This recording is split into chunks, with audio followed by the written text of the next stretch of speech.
To yanzu muna garin Wase kenan Plateau Jos. Yanzu me suna wannan nan ba? Gonan nan. Dusen Kura. To muna gonan Alhaji Haruna Anani. To yanzu baban Alhaji Hamisu chairman din Wase gaba daya. To yanzu me sunanka? Sunana Muhammad Nasiru Abdulhamid Wase. To yayi kyau.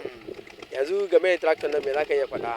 Game da tractor gaskiya mun ga abu bako a wurin mu wanda bamu taba gani ba gaba daya a fadin garin Wase. Wannan ita ce farkon zuwa kuma an dai maganan aiki ne alhamdulillah. Tractor tana aiki yanda ya kamata kamar yanda ka zo ka mana bayani da abubuwan da in da a kula da su, abubuwan da ya shafi gefen maganan ruwa a evaporator, abin da ya shafi batun maganan mai da abin da ya shafi batun maganan kiyayewa da sauransu da komai. In har an bi dokoki to tractor takan ɗauka lokaci mai tsawo bata samu damuwa ba. Tractor tana aiki, tractor tana aiki alhamdulillah. Yanzu game da plow na shi ya kaga plow din gaskiya yana aiki yanda ya kamata. Yana aiki yanda ya kamata. Plow yana yi yanda ya kamata. Yanzu ga yanda plow din ma yake aiki. Kun ga yanda yake aiki kwarai mun gani wannan haka ne. To sai kuma maganar shuke shinkafa. Ai ba abun da ma nafi ganin shi nafi jin daɗi batun maganan shuke shinkafa. Domin wuri sai ya kwanta kaman wurin kwanciyar mutum haka, ba ma wai a buga bol kawai a wuce a tafi ba. Kwanciyan shi ya burge ni, yana tabbatar mana da cewa in har injin yankan shinkafa da mu samu yanda aka sa shinkafa tractor ta shuke shi, to ko wurin yankan shinkafa ba za mu samu matsala ba insha Allah. Shi ma nan ma ba mu da damuwa da wannan alhamdulillah, yayi kyau ba kaɗan ba.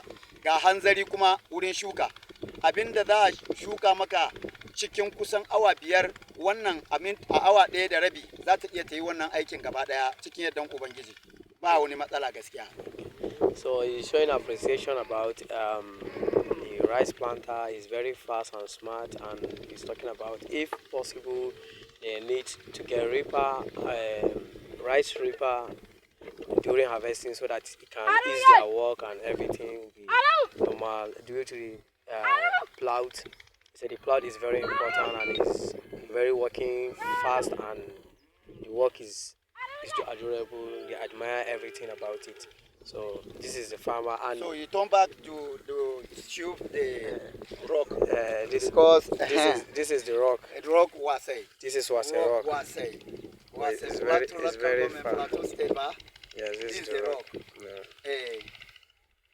Yawa malam kai da ake muka shuki din. Everything is fine.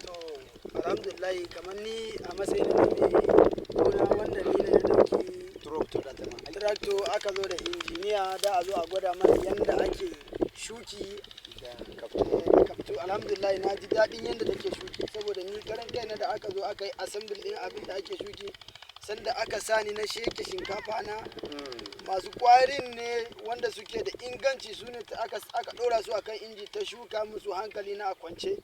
Alhamdulillahi wannan technology mun ji daɗin shi sosai, kuma a bisa yanayin yadda muka gan shi da mu amfani shi sosai fiye da yadda ake tsammani.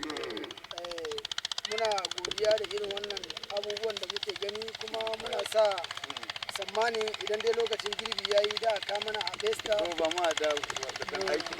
Da ka mana a besta. Ba dan nan za mu dinga dan sassare wuri yana gani. Da ka mana a besta mu samu saukin aiki. Ya ka ci abin da ya yi kyau. Da operator nan yana kan wuta. Operator Ase.